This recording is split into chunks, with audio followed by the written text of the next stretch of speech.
You're listening to BQN. Assimilate the audio.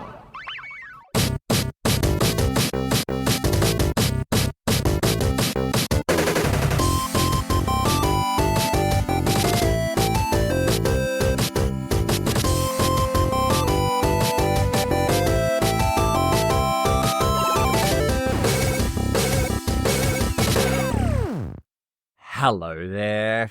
I'm Davey. And I'm Mitch. And we are The Bargain Bin Gamers. Hello. How are you, my doll? Fucking fantastic. How are you? Look, I'm here. Yeah. I'm good. I'm good. It's been a nice week. Yeah. Yeah, like a relatively okay week. But, and I'm here with you. Yeah. And we're Bargain Bin Gamering today. Yeah. So your cup overrunneth with joy. Overflow? Overflow. There is joy all over the floor. Clean up on aisle, Bargain Bin Gamer. Yeah, clean up on aisle, Bargain Bin Gamer.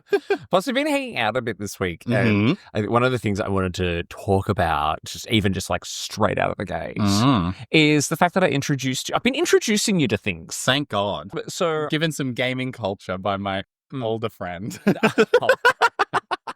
I was just say how weird it is that like we've gone from being in like a proper professional studio to me fucking sitting here like a fucking queen on my big gaming chair. And me and you on one of my dining room chairs as we huddle around one mic. It's two gays, one Davey mic, everyone. Keeps keeping closer to him. But I feel like when you move it there, it's closer to you. No, it's equidistance. Pythagorean theorem. I don't think that's what I don't think it's Pythagoras. Pythagorean? And I don't know what that is. So anyway, I've been introducing my younger friend. Sprightly friend. I wonder what people who don't know us think of this, right? Like, okay. Of like how age they're gap like, we are, they're like or... Davey's like old as fuck, and Mitch is a thing. Like he's. I'm doing my for anyone who knows much about like government profession. I'm doing YIPRAC, young person in aged care. Oh dear. I'm in the old person home. Yeah. Well, I mean, like you're a sprightly 30. Yeah. I turn 41 next week. And we're very excited for his birthday. Yes. But anyway, I mean, the first thing I introduced you to this week is not something that's particularly new. It's something that's, it is actually new, right? So the other things I'm going to introduce you to today are older. But what did I introduce you to this week? Mythic Quest. There we go. Oh my God. I thought it was something way like more about what we're doing today. And I go, this is what happens when we don't have like a proper script. Exactly. Off the cuff today. It is off the cuff. But yeah, Mythic Quest. Mythic Quest, yeah, because it went into its fourth season. So its fourth season started. So anyone who doesn't know Mythic Quest, it is a TV show on Apple TV, not a sponsor. And if you want to. Hey, talking to you, Apple. But it's a workplace comedy is probably the best way to describe it. Set in the fictional offices of the Mythic Quest game. It definitely gives like a mix between like The Office and like Community-esque. Like it's not talk to camera style like The Office, but it's definitely like Office Works. Oh my God. Office banter, office dynamics, things like that. Yeah. Very Community-esque where people are kind of caricatures and stuff like that. It's quite it's got actors from Community. Yeah. Oh, that also helps. So there's an actor from Community. Yeah. So anyway, I messaged you and like, oh my God, do you watch Mythic Quest? The new season's out. And you're like, what the fuck is that, old man? So anyway, the other night, Mitchell came over. We had Palmer's, we drank lots of red wine. Yeah, it was good. And I think we smashed through like the first like 5 or so episodes of the first season. We did a pretty good job. And to be honest, I'm actually pretty hooked. It's pretty good. Yeah. All things considered, like well-rounded characters, well-written story, very, what's the term? Like very finger on the pulse humor. Yeah. Especially even now in today's age. There was a certain episode about a certain Reich, some could say. And it was an episode about Nazis. Yeah, and it had a good poignant commentary. Let's just say that. So, and I love a comedy show that can work in any age and any period. That's why I think shows like The Office have always lasted. Yeah, they're made in the 2000s, but they're still kind of topical today. Yeah, and I like that it's a game about gaming culture and very modern gaming culture because you've got Pooty Shoe, the streamer. Yeah, the 14-year-old streamer. Yeah, they have to like. And Mythic Quest, the game, is an MMO. And it's very World of Warcraft-esque. Yeah, and you've got the guy who's the head of monetization. And he's only thinking about money, doesn't give a fuck about the game. Yeah. Well, all these things about backing creative or backing corporate, Oh, and then there's also like the commentary around like women in gaming. Yes. And good. All done kind of like, it's tongue in cheek. Yeah. But I feel like it's done kind of tastefully. It's got a deft hand. Yeah. Because, I mean, even there's an episode very early on in the first season about misogyny in the gaming industry where a lot of the male characters are trying to prove that they're not, but in trying to prove that they're not, show that they are. Yeah.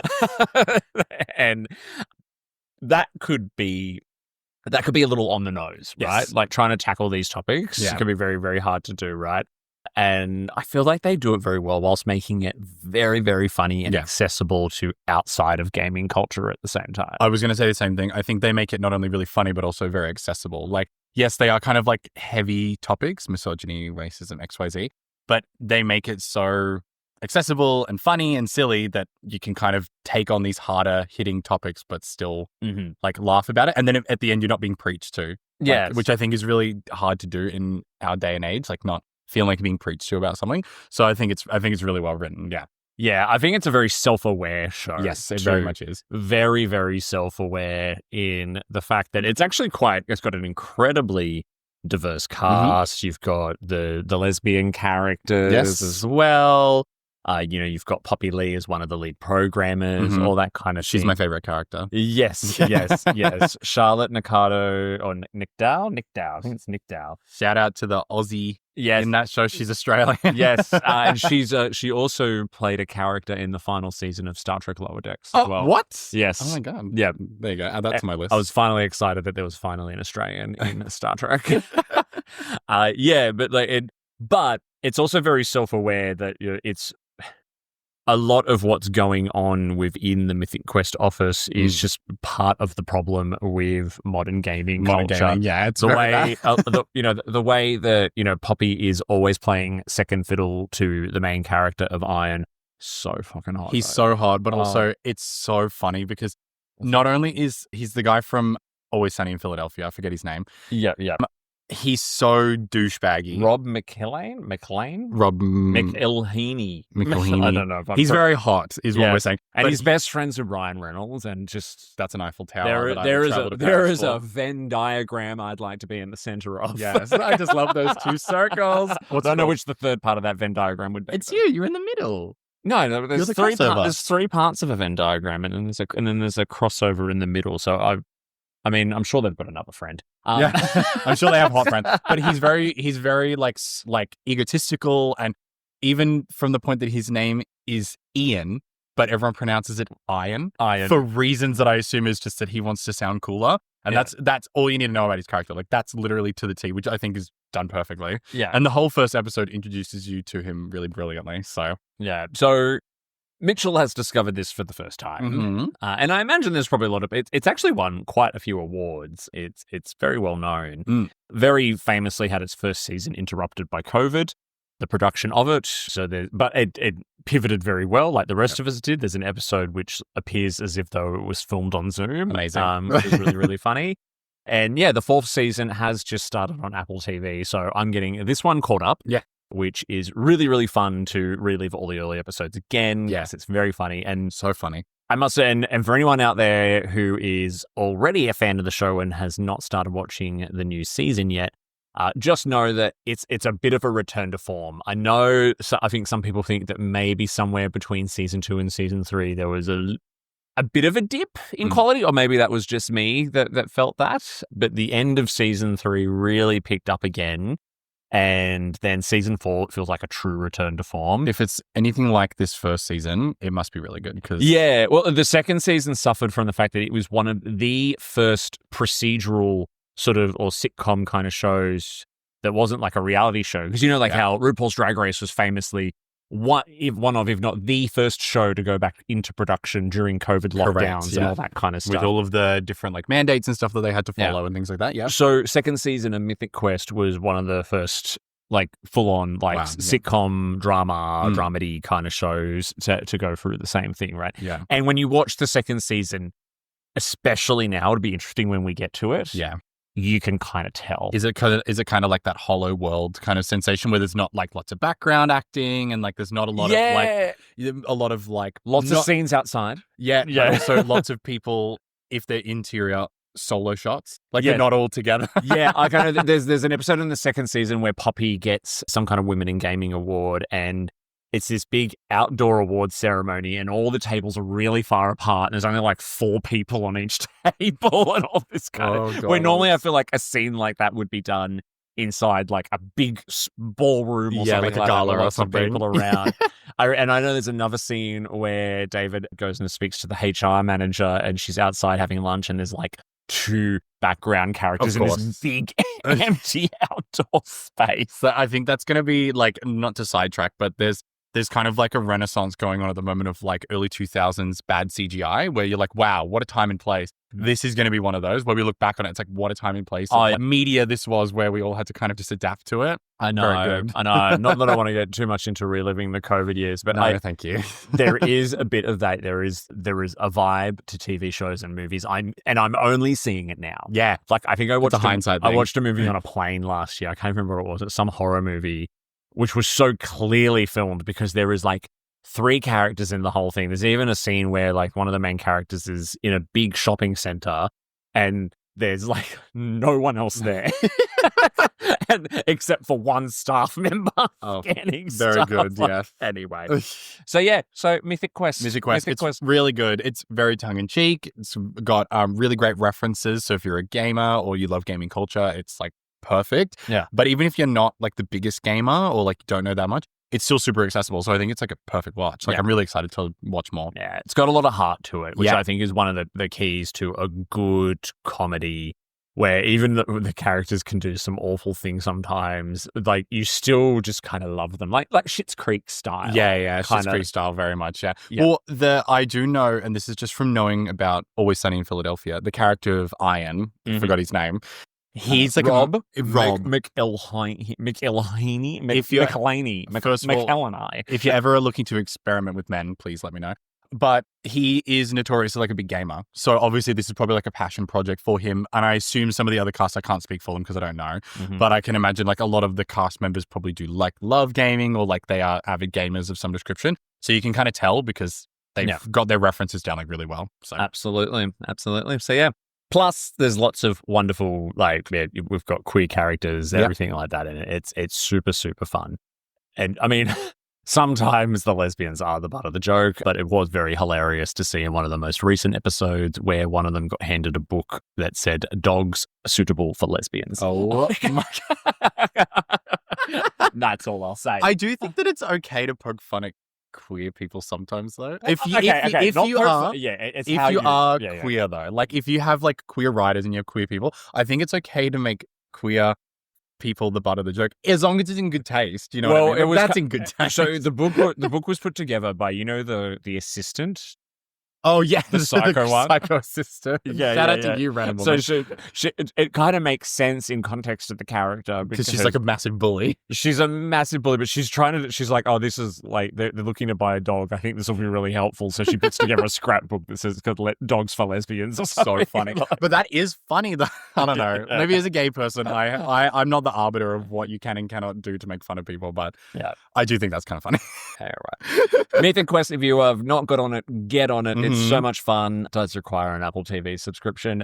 If you or a friend that has Apple TV. That's right. And if you're already on the 4th season, I had no idea it was coming out. I, like a lot of people I know who watched it, thought it ended at the 3rd season because it had a bit of an ending. But no, it's back every Wednesday on Apple TV here in Australia. Good times. Woo! So here we are, by the way, in 2025. We sure are here in 2025. We are here. It is. So we are recording this on the 8th of February, 2025. So time flies. I got into a bit of a weird thing the other day. I was like, should we do an episode about games that are being released in 2025? And we still might do that. Who knows? But I came across, first I was just looking at games that were releasing in February. And I was like, oh, okay. February is actually, it's quite a stacked release schedule. Yeah, right? wow. So I've kind of got the list up in front of us at the moment. So there's games like Kingdom Come Deliverance 2. I don't remember the first one, but it seems to be very, very popular. The new Civilization game is coming out. Remaster of Tomb Raider. I see Alien Rogue Incursion as well. I know, but it's on the MetaQuest. Yuck. I was going to say any Alien game that comes out, I'm usually a big fan of, but I'm not getting a MetaQuest. Yeah, and anything to do with Meta, I just want to shit all over. So Fuck you. take that. I bet your feelings are really hurt now. Yeah, I know you're watching. Zuckerberg. Anyway, so, sorry. Move on. But then I came and look, follow me here, right? Because there's method to this madness. All right, I'll go down this road. Go on. Let's. Although we've come, no, to the end. You've had 1.5 seltzers. I know, right? Live on air. A shout out to drinking at 11 o'clock, by the way. Shout out to it. It's nearly 12 now. Yeah, it's fun. So anyway, then I came across a random thing, which was, guess what? Sonic the Hedgehog 3 turns 31 this month. Now, I'm talking about the original Mega Drive game. Wow. And you can see the short on the YouTube page and the TikTok, the Bargain Bin Gamer YouTube page and TikTok that I did on that as a bit of a review. But then I went down an even further rabbit hole. Oh my God, got to get a ferret to dig you out. I know, just look out. I am digging my way to the other side of the planet, right through the core. Then I was like, actually, historically, because I've always wondered, right, because especially when physical media was the norm for games, all the big games came out by the end of November, and then it was no man's land till about March. But of course, it seems like you wanted that Christmas. Yeah. But it seems like February is kind of the time when it really sort of starts to pick up again. Because then I found on GameSpot actually. Wow. I found a day by day, big releases that happened in February. Wow, yeah. And, it's there for every single day of the year, actually. And, there's a couple of interesting games that are having significant celebrations this month. Wow. For example, I think just a few days ago, the original Sims turned 25. 25. Released in February That'd be of 2000. Oh, because it's 2025. Listen, we do podcasting as a side hustle. We're not good at math. Let's be real. So that was really, really cool to see that. And then I was like, that would be cool to play. And so EA, in their infinite wisdom, have released a package, like a completely unoptimized version. And I've seen lots of videos online and people saying, oh my God, you've got to play around so much to get it to run and all this kind of stuff. That's such an EA thing to do, by the way. And for like $30. And I'm like, nah, you're not selling me a game that old for that price if you've done absolutely nothing to spruce it up. Yeah. But then what I found was really, really interesting was a couple of games from my childhood were released in February. In fact, on the very day we are recording this, wow, I can tell you. So, I mean, these are probably North American release dates, but that's fine. So, back before worldwide releases were a thing. Yeah. On this day, so February 8, 1999, the original Mario Party was released. The original. And there's been 502 installments in that franchise. It really has been. Like, so how many Mario Party games has there been? There's been at least 10, isn't there? Number of installments, 26. 13 mainline, 6 handheld, and 7 arcade titles. That is so funny. That is really, really... You better fucking get that money, Nintendo. So I have to ask you, have you ever played the original Mario Party? Literally never. My first Mario Party... Because you love the new ones, right? I loved the new one, Jamboree. There was one that I played that was on the Wii U, but I think it was at like a friend's house. I think it was at Heath's house. Oh, and he had a Wii U. Yeah, I was really drunk at the time. Yeah. Something different for me. But I think it was like Mario Party 8. I think that was on the Wii U. I think I played that one and it had like a Bowser mini game in it as well. I don't know if that's a reoccurring factor of these games. But Yeah, that was the only one I ever played. And then Mario Party Jamboree came out and I'm obsessed with it because it's so much fun. Well, because it's like the perfect party game, except that it's only 4-player. Anyway. Well, I remember the original Mario Party coming out. And because, again, this was back in the day. The internet was around, but it wasn't the main source of information. Yeah. You know, I got gaming magazines every month Oh my God, yeah. to know what was going to happen. And I didn't know anything about Mario Party. This was back in an age too where game rentals were a big deal. Yeah. Right? When I was growing up, game rental, Video Easy. Yeah. Sweetheart. I loved video game rentals. Yeah. So. And so because I had the 64 and I had the 4 controllers, usually when I had friends over on the weekend, we would go to Video Easy and get a game to rent. And I remember, and Mario Party, I was like, what the hell is Mario Party? It's like 4 players. And I'm like, hey, there's 4 of us. That's a party. A little rapscallion group. I know. So I remember getting it and we played it all weekend. Yeah. So as a little treat today, I'm going to hand you something right now. Oh my God. So for those listening to the audio version, I have just handed Mitchell a Nintendo 64 controller. Have you ever used one of those? I have only ever seen photos of these. I don't think I've ever actually been in the presence of one. No. Obviously, this is an updated version because it connects to the Switch. This is a version they brought out for the Nintendo Switch Online. So we're not playing a Nintendo 64 today. We are going to be playing a Switch through the Switch Online, but they did release. It's exactly the same. It just doesn't have the cable. Yeah, exactly. Yeah. It is exactly the same. What a terrible. You're actually holding it wrong. What? Yeah. Am I supposed to hold like that? Other hand. Like that? Yeah, that was the main way. Are you joking? That's the main way it was held, yeah. This was the big console of my knee growing up, by the way. This is so uncomfortable to hold. And you know what? But it kind of made sense after a while. But the way that your body is designed to hold things is to keep them at equilibrium. So like your hands are like this. Yeah. But then it means the arrow pads are all on a diagonal. Yeah. So then I have to go back like this. I don't want to hold. It was right hand supremacy again. Oh, it's got a little thing under it. Yeah, that's the trigger button. It was the first ever trigger button on the back of this was the beginning of like trigger buttons. PlayStation, you hacks. Well, no, this controller, like revolution, like it introduced, so Ocarina of Time was one of the big games in terms of 3D controls, right? Like it made 3D control in that 3D space and absolutely perfect. Mario Party 64. Well, oh, you mean Super Mario 64? Oh, my deepest apologies, everyone. Super Mario 64 was okay. You can still, when you go back and play it, it's still... Have you ever played it, by the way? I've watched people speedrun it by glitching the game There was a lot of clones of Super Mario 64 that did not do controls very well and always came down to the camera. Yeah. I think the camera would have been a tough get around.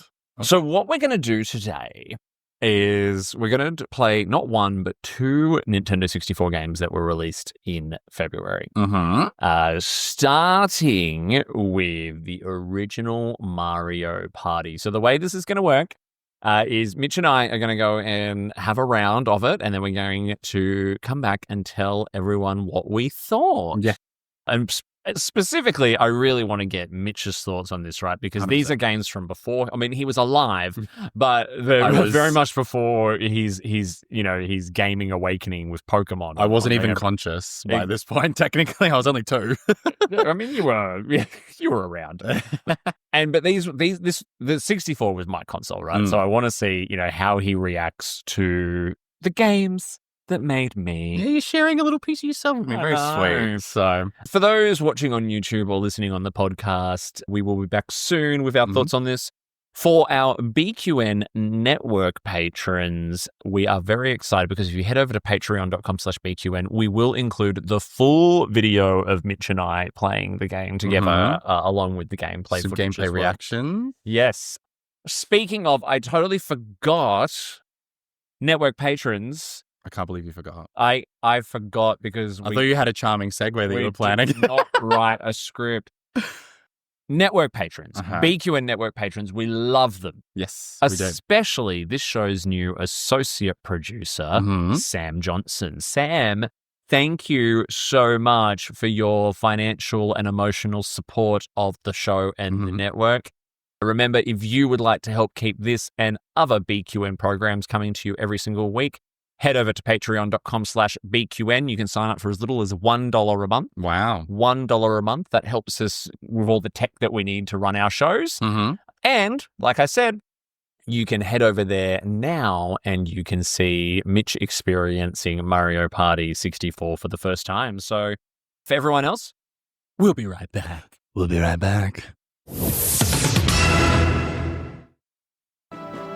I think we're all just celebrating the awesomeness that is Yoshi. That is the computer winning. Yeah, so anyway, now we're back. We're back. We have just finished. Look, Yoshi, if you're watching on YouTube, who you can see on the screen right now, was the alleged superstar of our first ever time playing the original Mario Party together. Salty. And yeah, so, all right.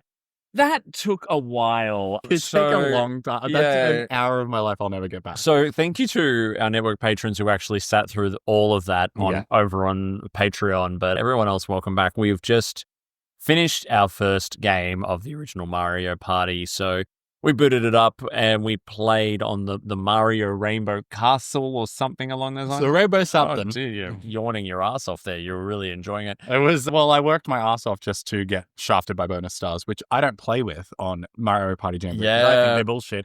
And this has just validated that. I was just reminded by how brutal the bonus stars were in this original version. The guy who was last ended up winning. Yeah. Yeah. Makes no sense. Makes no sense. Makes no sense. But look, did you have fun? I did. It felt very much like life, where I was toiling and trifling and doing my best. And then, some Nepo baby at the end got to make it ahead of me, which was great. Yeah. But no, I had fun. There was lots of shades of like what I really enjoy about Mario Party Jamboree. Some of the mini games were very similar. A lot of the charm that is inbuilt into Jamboree is still being expressed here. Yep. But God, those graphics. My God, I'm sorry to listeners and viewers that are describe them. Like sharp, jagged edges, PNGs stretched over polygons that are poorly rendered, quality frame rate in the bin. Yeah, and like it also gives me a lot of the character designs clearly weren't like nailed down perfectly. Like now Nintendo has such a brand, all the characters have a very distinct look. Like the Boos looked very strange. Wario had blue eyeshadow for reasons unbeknownst. And there was no different variations of Toad. They were all just the same Toad. Mm-hmm. The Koopa Troopers looked like something from Dante's Inferno. It was awful. Mm-hmm. But you know what? Davey said something really poetic, which was, it was okay for the time. And we're looking back on it in retrospect with clearer eyes, clearer fidelity, clearer whatever. So I will cut it some slack, but by God, it was ugly. Yeah. It's interesting. Okay, me saying okay for the time, I think is actually not accurate because I remember when I first played it, when it first came out, I remember thinking like, oh, they haven't put a lot of effort into the character models and the environments because it's just meant to be more of a fun party game, right? So if you go play Mario 64, or there's a lot of really good-looking games on the Nintendo 64 that still look pretty good, but they do get blurred a little bit when you play them on TVs. We're playing a big monitor here, which has 4K resolution on it, right? So when it's stretched up onto that definitely didn't help it. I bet like being on a smaller box TV and like having lower expectations would have made it a lot more possible. But yeah, it was definitely a bit glaring. Yeah, the vision, but we play Mario Party Jamboree and it looks gorgeous, so I can't whinge. Yeah, and there's just so many interesting things. I mean, there's less characters to choose from. Yeah, definitely. It was, how many was that? There was 6. 6, yeah. I think you had Mario, Luigi, Wario, Peach, Yoshi, and Donkey Kong. That's it. Yeah. Yeah. Yeah. And yeah, they were the character models on it were horrific. Butthole on Donkey Kong, very nice. Good touch. There was a lot of presenting. There was a lot of anal presenting, and maybe that's just our gay projection onto these characters, but there was a lot of stuff happening where it just looked like in the grabber game, it kind of looked like Yoshi was given Donkey Kong a bit of the old 1-2. He was giving him a 1-2. He was giving him a 1, 2, 3, 4, and he was loving it. But look, I think one of the important things is about playing this is given that we've played the modern Mario Party and reviewed it on this podcast, is where has the series come from and where is it now? I think, wow, yeah, shades. as someone who played it, I'm like, wow, okay, there's a lot of the foundations of the series that are still there today. Yep. The board game nature of it. I mean, even though, you've got beautiful, fully 3D boards now, this was a flat, pre-rendered 2D board. That was rough for me. Yeah. But you're right, though. There is like the skeletons there, they've obviously improved every single time. But yeah, like you've got the spaces where some of them have like little changes to the environment. You've got the trick ones. You've got the negative ones that deduct coins. Like they're there. What other things have you noticed that have still stuck around? Well, obviously mini games. Yeah, of course. Bowser spaces. Bowser fucked us up a lot during that game, by the way. Bowser did fuck us up a lot. Yeah. Yeah. One thing that was really annoying during that game just then that we played was we had mini games that repeated multiple times. And there were mini games, not only that repeated multiple times, but the one that did repeat the most was basically based on chance. Mm-hmm. Like there wasn't really any skill involved. And there were a couple other mini games where like they were, I would argue, more luck-based than they were skill-based. And that's something that I can't say about Mario Party Jamboree and their games. I find they're pretty much all skill-based. Like, it's last man standing, like, quality. Yeah. And there were a couple, like, small tweaks to it where, like, when you played the mini games, you'd lose coins if you lost and gain the coins that you win. Whereas in Jamboree, you don't lose coins for losing. The winner just wins coins. So, swings and roundabouts. But yeah, they also like, this is going to make me sound a bit strange out of context, but also everyone's characters have been like yassified in like the 2025 era. Like Bowser looks very different, not as rotund, a bit more humanoid, which I think the gays he's got a lot more polygons making up his... He's got a lot more biceps making up his new model, which is a bit strange. I mean, this was the age of low polygons on the screen, right? So everything is just very blocky. Yeah, Luigi with his noodle legs, very cute. Yes. But yeah, no, like the skeleton's definitely there. There are some things that I'm really glad they've changed, like the losing of coins when you lose the mini games. Yeah. Some of the things that I like about Jamboree, which I don't know when they would have changed, but this map that we played, which was the rainbow one, it had a start and end, whereas in Jamboree they just have an infinite loop and the star moves around, which I think is a bit more immersive. It gives like I think that changes on other maps though. Wouldn't surprise me, but like that, I still thought that it was an interesting concept. It was giving very Monopoly vibes, like go past go, collect those 10 coins at the end. Like there are some maps in the modern one that do that. Yeah. The other thing that really stuck out to me was the 20 turn minimum. And what was killing us the whole time was it did not tell us until the last 5 turns. We did not know how many turns we had to go. I reckon we've been recording here on the computer now for nearly 2 hours. I reckon that was a good 90 minutes worth of playtime. 100%. Another thing as well that I don't know if this is what you were going to say is when the computer plays its own mini game, we just have to sit there and watch. Yes. We just get to watch the computer play a speed video it up game. or anything like that. Yeah. I mean, but sign of the time. It definitely is. And thank God that the times have changed. Yes. And thank God that we had alcohol to get us through it. But I think half the fun of that came from just, you experiencing it for the first time and also playing with the N64 controller. We did the very well-known mini game of the tug of war, which involves the palm on the control stick. The skin irritating. If you played Mario Party back in the day, you know exactly what we're talking about, and it's so much of a thing that the Switch version of it, when you load it up, actually gives you a warning about skin irritation from using your palm, rubbing the skin off. But there's literally no other way to do it and win. No. You can't sit there and spin it with your thumb. That's too clunky. You have to spin it with your palm in order to get the speed up. So having played a whole game with that controller, how do you feel? I think I'm glad for innovation and things that have changed. I find that using the controller, I'm sure it's iconic and I'm sure it's whatever, so people can yell at me however they want. This whole third of the controller is pretty much not used, except for navigating cutscenes or navigating the menu. So its purpose is unnecessary. It's an iconic shape, and I totally understand why they would have done it. But I'm glad modern. I can't even think of a game that I played back in the day that I had to use the D-pad for. Yeah, and I was saying to Davey when we first started, is that you're holding the controller, but your hands naturally want to balance out, which means that these directional arrows are not actually pointing right, left. They're kind of all on an angle, which is a bit strange, but not that you really use them, but still, it's just a few a few weird little niggles that I had a little issue with. Well, there's a few things that it pioneered, right? So you've got first analog stick like that. I mean, joysticks and all that were a thing before then. But analog was, so especially in terms of, navigating a 3D space, that was pretty revolutionary. The C buttons here, they kind of acted as almost like the second stick, which eventually became a thing when the PlayStation released their analog controller. But this little section here, so on the original N64 controller on the back is where the rumble pack went into. A what? The rumble pack. Now, this was the first controller to vibrate.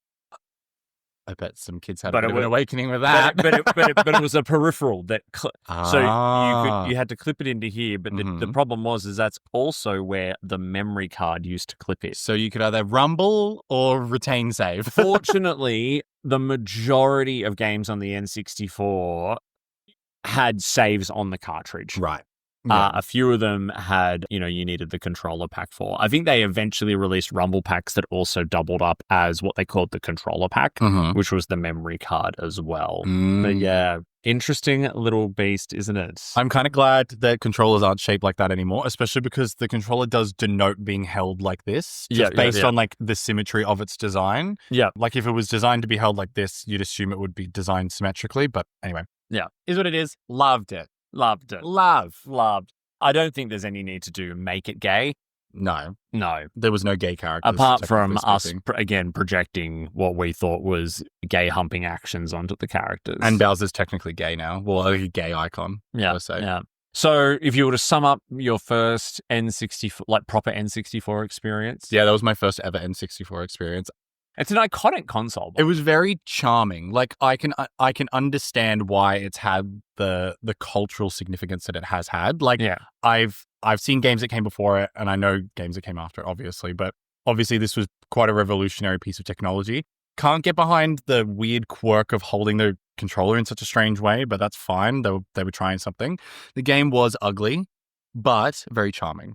Very charming. And you know what? I've played some fucking hideous games because I like the feel and the gameplay of it. So, I would give it 4 out of 5 buttholes.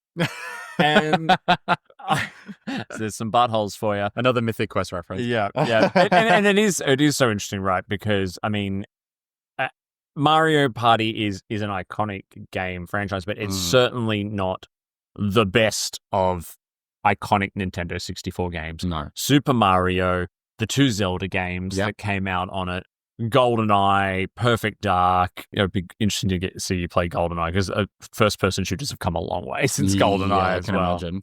But we've got so just a reminder to everyone: if you want to see the whole video of us actually playing the game, it is available. It's quite gag over on Patreon, patreon.com/BQN. Only costs $1 a month to support the network. And you get to see us getting mad at computers. Yeah. So we're gonna switch to another game now that was released in February of the year 1997. Oh my God, the year I was born. So I was conceived around this time. The following game actually came out in the following month in Australia in March, but on the 10th of February, 1997, 28 years ago, Mario Kart 64. Wow. So it's come a long way. Wow. I can't believe Mario, is this the first Mario Kart? No, the first one was on a Super Nintendo. Oh, wow. I don't even. Yeah. Oh, that's like the Pixel one, yeah? It's like, it was the Super Nintendo emulating 3D graphics. Now, you're in for a bit of a treat, right? Because Mario Kart 64 was like, it was the 4-player game. Super Mario Kart on the Super Nintendo started the whole craze. Mario Kart 64 was the game that made it the juggernaut that it is. Of course. However, it's janky as fucking ugly. Well, yeah. Am I going to cringe again? You're going to find out when you play it, right? Because the graphics they're interesting. I mean, I have so many fond memories of friends coming over, the 4 controllers, up until like 4 o'clock in the morning playing this game. So we're going to dive into it now. Yeah. For patrons, head over to patreon.com/BQN if you want to see the full video of us playing it. We're going to go and play, and we'll be back soon here on the pod with our impressions. Well. This is where we leave the patrons and come back to the podcast. Everyone, you can just see Wario was me. I just placed second in what was a very cruel and unusual round of Mario Kart. I will say, though, in our original round, I did come first. So, yeah. So let's recap. We just played two Grand Prix in Mario Kart, and I can't actually remember which ones we played. We played the first one, which is the Star Cup, and I'm just clicking through the screen now so I can see what the cups are called.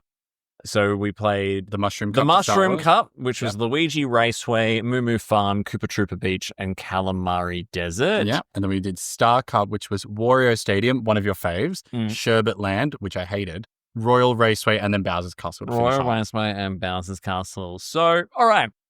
I feel you had more fun with that than you did with Mario Party. I did, but I think that's just because of like the nature of the game. It's a little bit more adrenaline rush. It's a little bit more like you can actually interact with each other and kind of like fuck each other up, which is quite fun.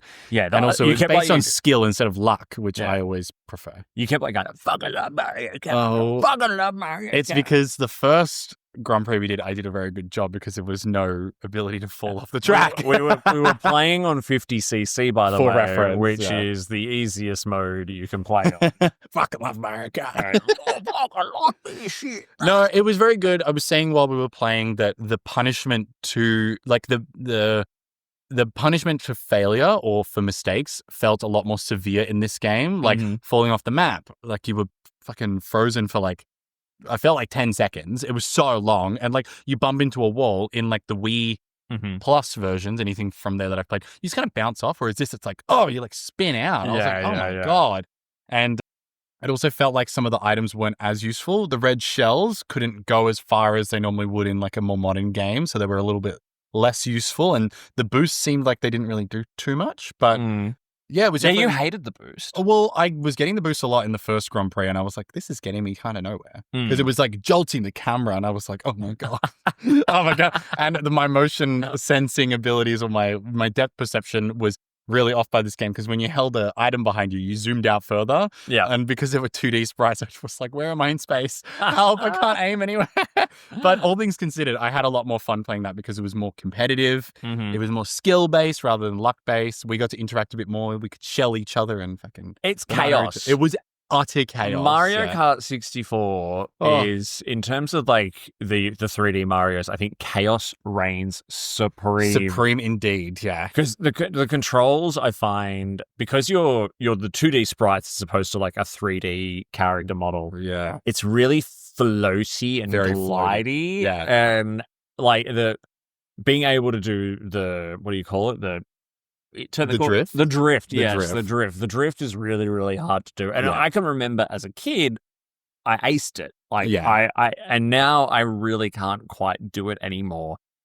I think it holds up as one of the, in terms of like playability now, it is the weaker of the 3D Marios. It's still super playable. Mario Karts, I should say. Like, if you crack that game out, super playable, we would still play it. I mean, it probably helps if we've had a couple seltzers and we're kind of laughing at the faults in the game. I think it'd probably be a bit annoying. But if you go and play, say, the one that came after this on the GameCube, Double Dash, it holds up a lot better than this does. But I mean, this was the Mario Kart. The Mario Kart. Yeah, you were saying like this is like the first 4-player like proper game. It was first 4-player game that came out on the 64. Yeah. That took full advantage of the 64's multiplayer capabilities, which is really what it was built for. It was built as this, and Nintendo's always had that ethos of bring people together for gaming. The Switch does it. The Wii definitely did it. Yeah, Jesus. Even the GameCube was, with its little handle, was meant to be picked up and carried around to a friend's house and stuff like that. What were some of the other things? So talk about graphics, right? Because you kept saying, "Oh, my depth perception." My depth perception. So it was because it was a 3D world and I had 2D sprites, and that's where that floatiness comes from. Is because you're moving at a speed, but I'm not actually physically seeing the 3D model move. I'm seeing a 2D model move. And so for those who watched on Patreon, you'd notice that I missed lots of item boxes because I was like, "Oh yeah, I'm heading on a straight path," but then I wasn't because the actual map had curvature. And even like sometimes I'd fly up and I'd just start spinning for reasons that I did not know. And I'm like, oh, it's because the nose of my Kart is actually pointing in a direction. I just don't really know because the sprites themselves are like back, slightly adjacent, side. Yeah. So it's not like they were perfectly modeled as to where you were. They were just kind of snapped to the closest. So, that was quite janky, but that's just from hindsight. Like if that came out when I was a kid, I'd be like, wow, this is amazing. Yeah. But the graphics were a bit rough. I mean, it's a race game, so I don't really care that much about the backdrop, to be completely honest.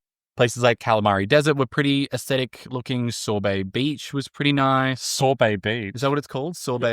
It was Koopa Troopa Beach.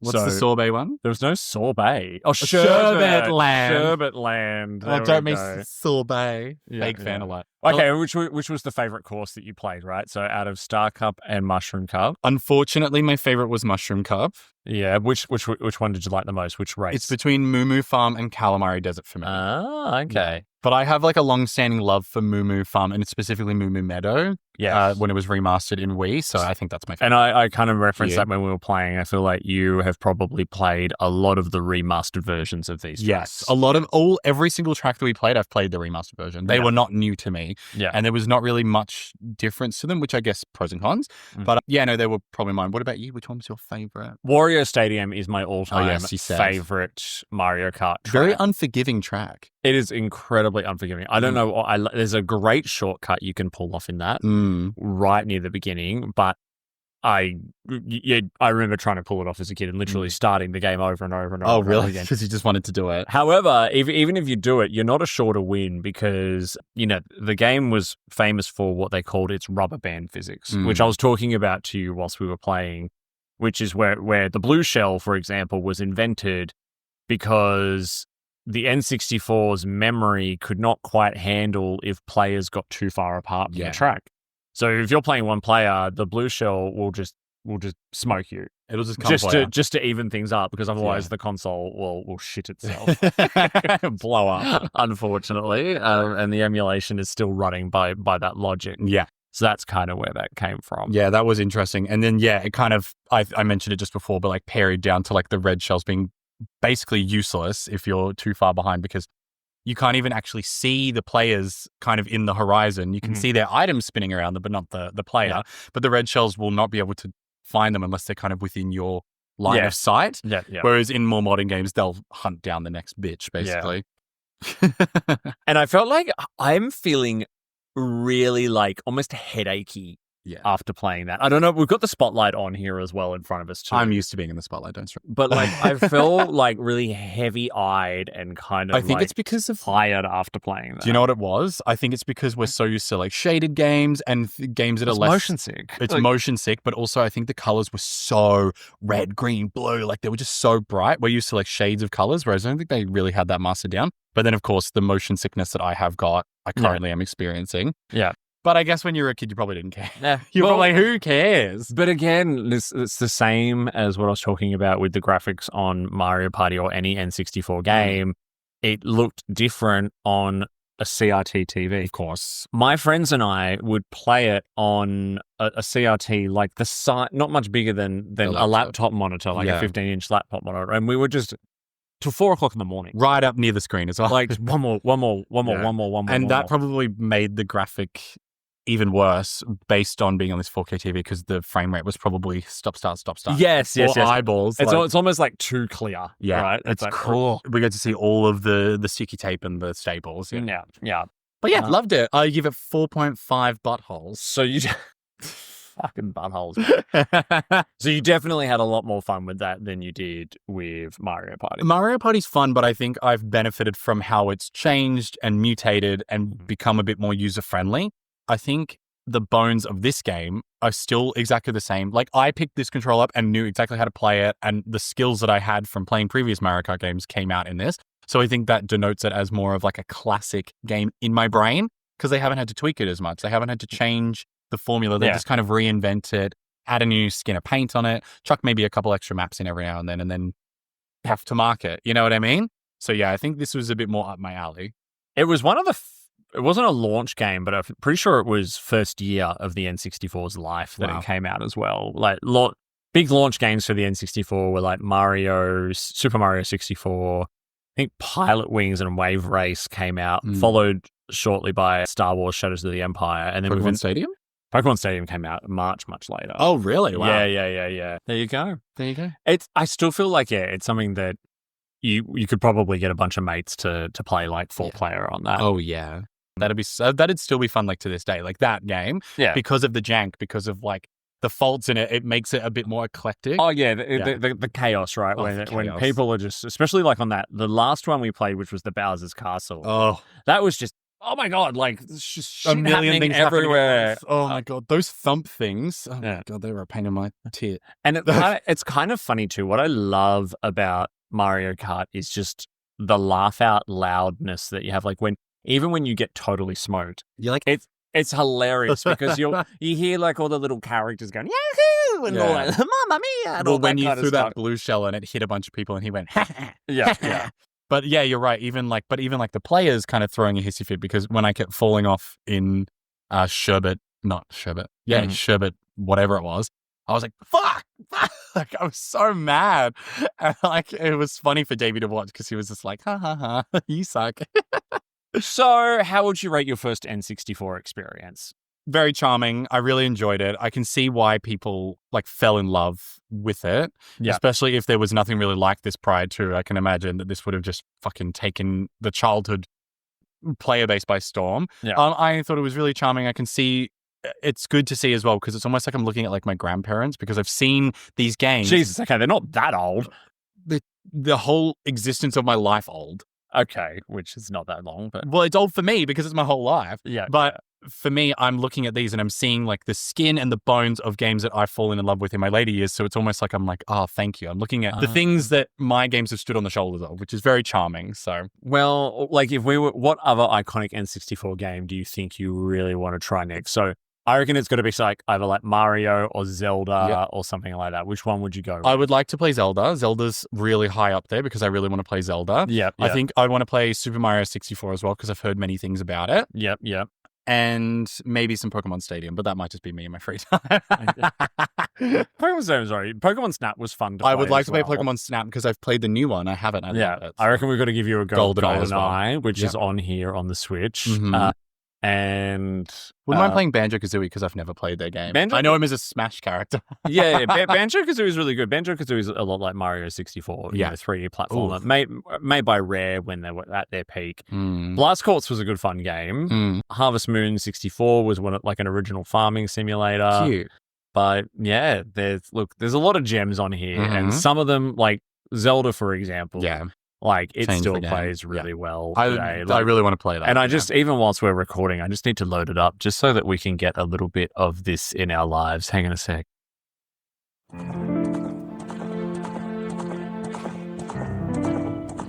You ready? Mm-hmm.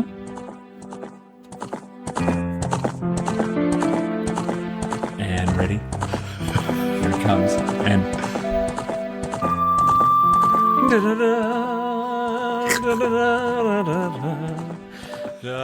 Are you going to let me listen? Oh, sorry.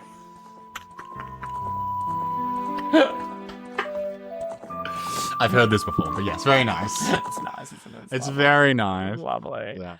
Well, it was fun. That was fun. It was fun to share the N64 with you. I don't think, Mario Kart definitely was great. I don't think you got to see it at its best with Mario Party, unfortunately.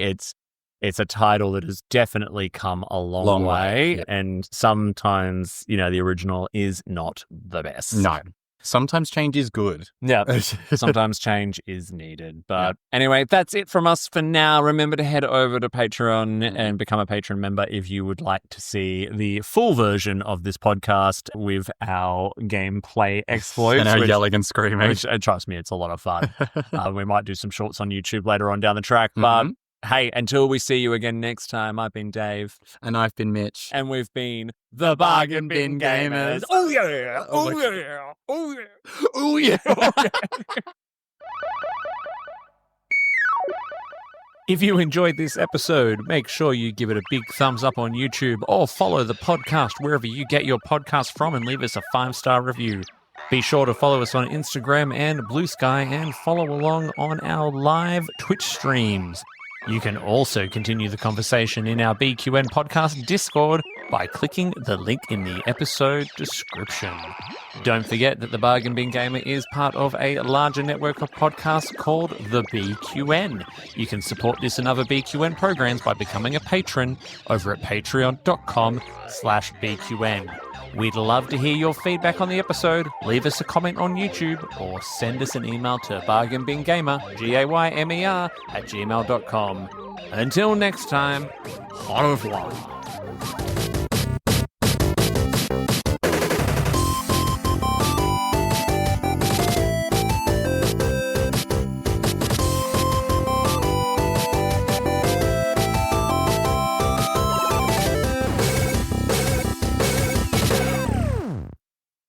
Double T Media.